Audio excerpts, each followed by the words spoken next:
வணக்கம் மக்களே, அனைவருக்குமே வணக்கம். சற்று முன்பு கிடைக்கப்பெற்ற ஒரு அதிமுக்கியமான ஒரு தகவல் என்றே சொல்லியாக வேண்டும்.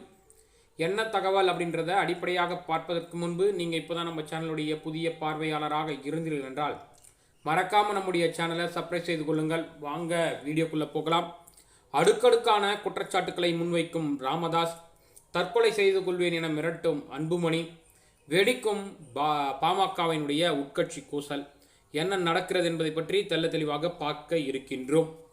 அதாவது நம்முடைய பாமகவின் செயல் தலைவராக இருக்கக்கூடிய அன்புமணி ராமதாஸ் என்ன பண்ணியிருக்கிறாருன்னா, இன்று நாளை மறுதினம் என மாநில பாமகவினுடைய அனைத்து நிலை பொறுப்பாளர்களையும் சந்திக்க திட்டத்தை தீட்டியிருக்கிறார். இந்த சந்திப்பு பார்த்தீங்கன்னா சென்னை சோழிங்கநல்லூரில் உள்ள மகாராஜா திருமண மண்டபத்தில் நடைபெறும்னு பாமக வட்டாரங்கள் பேசுகிறாங்க. பாட்டாளி மக்கள் கட்சியினுடைய புத்தாண்டு சிறப்பு பொதுக்குழு கூட்டத்தில் நடந்த ஒரு சில உரசல்களின் காரணமாகவே பாட்டாளியில் ஒரு சில மாதங்களாகவே ஒரு உராசல் நடைபெற்று கொண்டிருக்கிறது. இப்படி இருக்கக்கூடிய சூழலில் கடந்த 10ஆம் தேதி அன்புமணி ராமதாஸின் தலைவர் பதவியை பறித்த பாமக நிறுவனர் ராமதாஸ் பரபரப்பான அறிவிப்பு ஒன்று வெளியிட்டார்.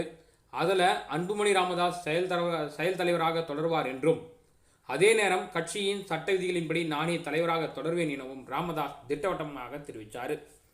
இதனால் பாமகவுக்கு மத்தியில் மீண்டும் ஒரு பரபரப்பு ஏற்பட்டது.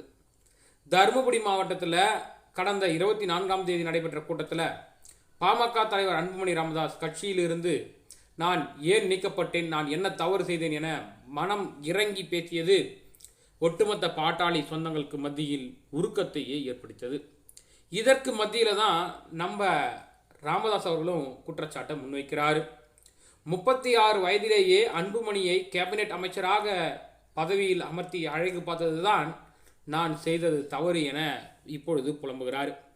பாஜகவுடன் கூட்டணி அமைக்க நான் ஒருபொழுதும் ஒப்புக்கொள்ளவில்லை.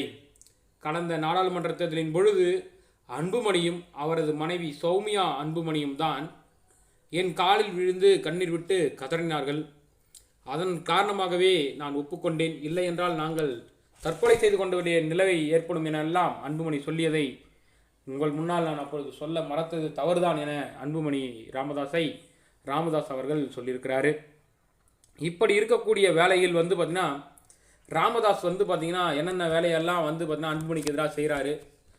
அன்புமணி ராமதாஸுக்கு எதிராக ஒரு சில வேலைகள்லாம் செய்கிறாருன்னு சொல்லிட்டு பாட்டாளி சொந்தங்கள்லாம் சற்று பெரும் கவலையிலே இருக்கிறாங்களாம்.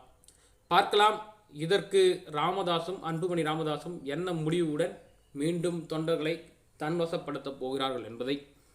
மேலும் இது போன்ற அரசியல் சம்பந்தமான நிகழ்வுகளை உடனுக்குடன் தெரிந்து கொள்ள மறக்காமல் நம்மளுடைய சேனலை சப்ஸ்கிரைப் செய்து கொள்ளுங்கள். நன்றி, வணக்கம்.